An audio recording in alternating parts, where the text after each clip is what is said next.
was this what you would call a cush job.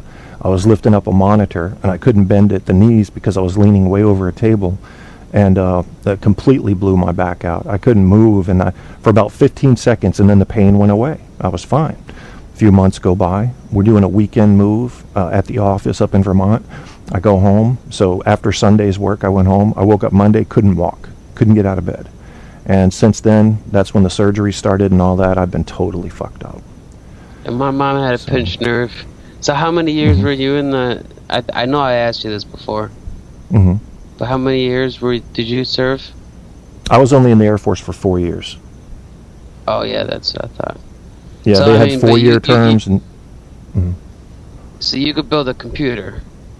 Oh, yeah, I could build a computer, but that's not what I learned in the Air Force. In the Air Force, I just learned all the basics of electronics, and what we did was calibration. So we would calibrate test equipment to make sure it was running right. So if you had a voltmeter that said 5 volts, if you brought it to our office, it would actually read correctly, so you knew you were seeing 5 volts, that kind of thing. It was a little more complex than that, but... Yeah, those are some good skills. I'm sure they'll come in handy at like times of emergency, you know? Yeah, you're broken down in the middle of a highway. There's no light. Like I'm sure you could manage some MacGyver type shit. Create like a flashlight. I probably start could. Up your car. Yeah. Start up your car with fucking hot wiring and shit. Tell me this, man. All the boxers I've ever known have had a kind of a chip on their shoulder, like they're a little badass. But you did Golden Gloves boxing, and you seem like the most laid-back person in the universe. How is that? Dude, boxing is like, it's just such a, just like Muhammad Ali, dude. You swing like a butterfly, sting like a bee. There's just something about, you know, my coach always says, don't go straight for the headshots, because in a lot of our scouting, you would just see people going straight for the headshots. All these amateurs, you know, you know, and their coach would be yelling at them, stop fucking with the headshots, you know. And I train every fucking day. This is my instructor, Sonny. He had a picture with like Jordan, and like he had some ESPN guys come to his gym, and it was a gym in the ghetto, or like in Chicago with a bunch of black people, and I would be like I would just be like, I do not belong here. There's some badass boxers, but I would be training with them, and he would just work my ass off, dude. I was his fucking slave, dude. And I got the Golden Gloves, and they're like, you know, stripped down, and I'm like, dude, I will fucking rip off a nutsack, you know. I just want to get in that ring, you know. I will fucking strip down and fucking more, dude. I will do a handstand. And so we're all weighing in, and fucking Sonny's like, Ramsey, you know, I'm gonna have you at 132 so you could just fucking make your way up. And he's like, just eat corn rinds. And I'm like, you know, I'm not big on corn rinds, you know. They're just fucking nasty. He's like, yeah, but they have no calories. So I'm fucking eating corn rinds for 7 days straight. I go up to show up to weigh in, and I'm 138, and I'm supposed to be 132, and the coach is like, just go get some X-Lax and just shit your brains out. And it just I wasn't able to win. I wanted to box. I had this girl, really kind of like my girlfriend, and her friend who's way hotter, and there was just a bunch of people there to support me, and we were all fucking let down, man. And I would do anything, dude, to get back into it. I think boxing is such a beautiful sport, but I mean, from all the studies, it makes people it fucks with their brain, because the brain is such a fragile organ, you know? Yes, it is. I'm a huge boxing fan, dude. I love all weight classes. People say, oh, MMA is so much better, and I'll say, well, for one thing, MMA is a little bit too real for me, because, you know, I've been in street fights, and I know a little bit of martial arts enough to take care of myself. Oh, shit. I don't enjoy that. Boxing is like chess in that you can only make 3 or 4 major moves, but you have to put the combination together correctly to win. You know, yeah, I love boxing. It's very artistic. But the MMA, that one girl, I can't remember her name, but she's in The Expendables. I would watch her. I don't like watching MMA. I think it's extremely violent. There's some kind of new MMA in Japan that they're starting, and that would be cool. You know, see some, like, you know, some kind of art to it. You know, But there's some girl that was in the Expendables, and she's undefeated, dude. This girl, she's goddamn. She makes Muhammad Ali look like a pussycat, man. Did you hear about this girl? No, I haven't heard about her. She was in Expendables, and she's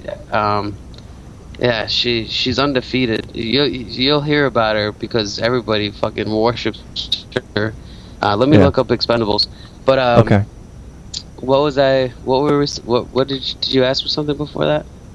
No, I was just asking about boxing and how you seem so laid back, but boxers are usually like sort of ferocious, like kind of on the attack most of the time, and you seem like you're totally at peace with the world, and I don't know. Well, you too, man. I couldn't imagine you in a street fight. Those you're just sitting there, and you got about six monkeys on your back. Those are the worst. I know. Well, what happened to me is I'd go to the bars, and because I'm 6'5", the short guys that had chips on their shoulders would always want to fight me, and I hated it because I knew why it was happening, and they would try to pick some reason. Oh, you bumped into me, or you danced with my girl, and I hadn't danced the whole damn night. I'm thinking, no, holy you're shit. short, and you want to beat me up because I'm tall. So half the time I'd end up just holding them by the forehead away from me, but once in a while, a couple guys were fairly good, well trained, and would get a couple shots in on me. And yeah, I would. I didn't like fighting. My boxers. That woman's name is Ronda Rousey. Yeah, she's. I mean, this girl. She's just like.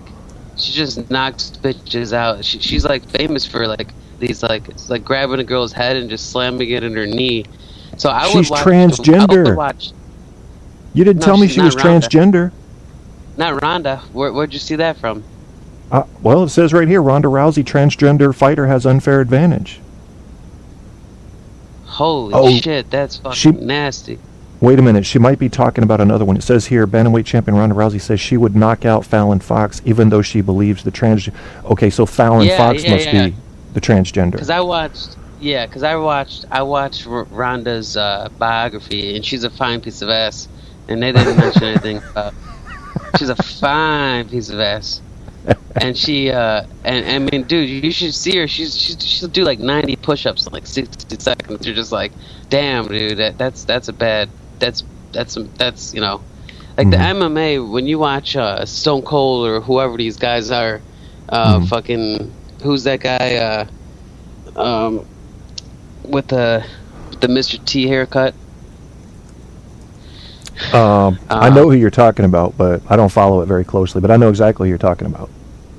Yeah, but anyway, when they get in the ring, they're just way too serious, Like I'd like to see, like, if they're that badass, I'd like to see them in like a prison cell with like a bunch of people with shanks and like guys that are going after your cornhole, and like don't put them in a cage like where they're just shooting up steroids and like acting like badasses. WWF is good enough, really.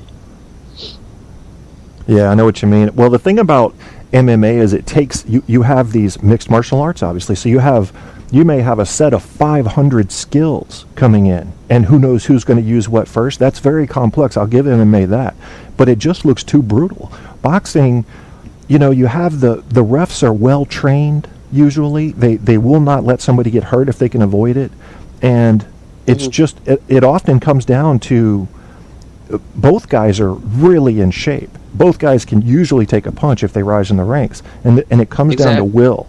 And I love to watch that battle of will. Oh, 100%, man, 100%.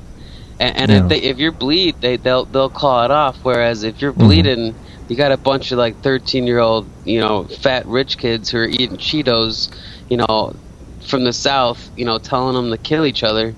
They used to do this. They used to call it Battle Royale back in the day, where they would just make black people fight each other. But this MMA thing, people do die, and it's just like, I don't know. I know what you mean. I think it's unnecessary. Yeah. Why do people? Here's a good psychological question.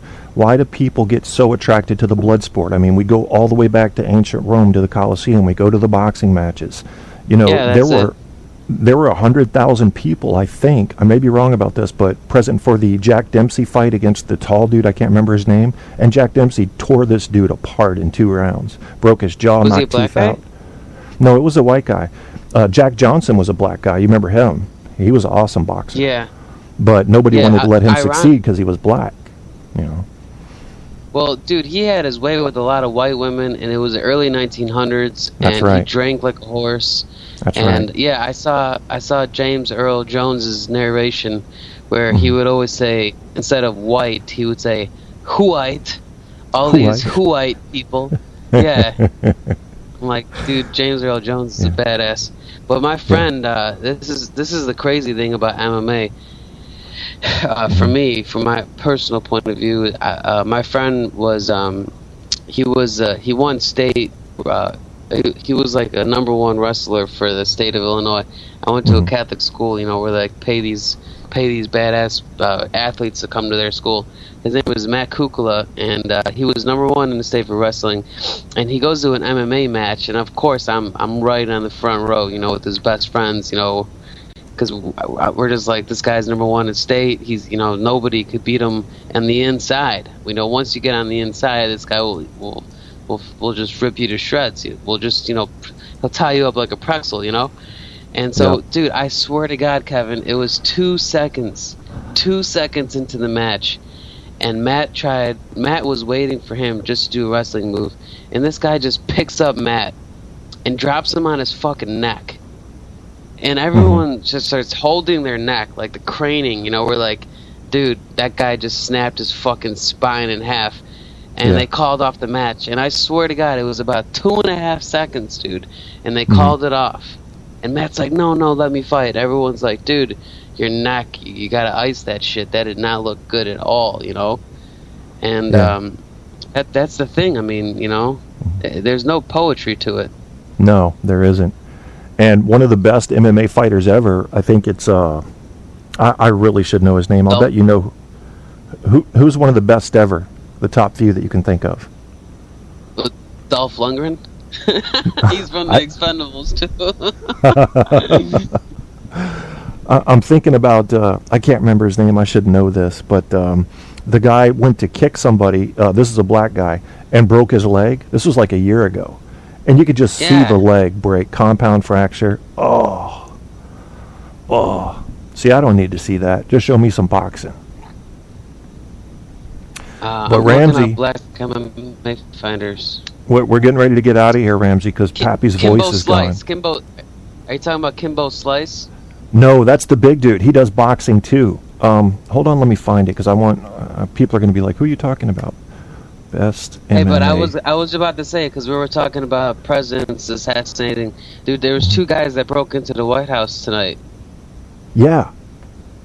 Well, I didn't know there were 2 guys. I knew there was one, but there was one guy that's done it before, and then there was another guy that joined them tonight, and they had some weapons, and I mean, when back in the suburbs, when Obama was elected, there was a bunch of like racist people saying that that he wouldn't survive the term. It's pretty ridiculous, because I mean, just his face alone has done a lot of good in the black community. You know, the crime rate is down, which I don't believe, but it's supposed to be the lowest it's ever been. And I don't know. I think his Obamacare will ruin his legacy. I don't think he's going to be remembered as a president. yeah, But it might. I wonder who he's opening the door for. Well, I think it depends on the media. How's the media going to handle the legacy of Obamacare, and basically what changes will it undergo in the next 10 years that might make it more acceptable? That might define how we look at Obamacare in 100 years, you know, and then therefore Obama. Yeah. I don't know. Yeah, I mean, dude, if he gets killed, it's going to fuck up this country. Yes, it is. The riots will go nuts. Racism will come back just like it was in 1950. Yeah, that's the worst thing. That's the worst thing is going after all these gangs. We all saw what happened at Ferguson. They couldn't contain that shit. Yep, that's right. It's there gonna it be is. some crazy, pimply, greasy redneck from that lives in the swamp that Yep. just happened to see him be at the right place or the wrong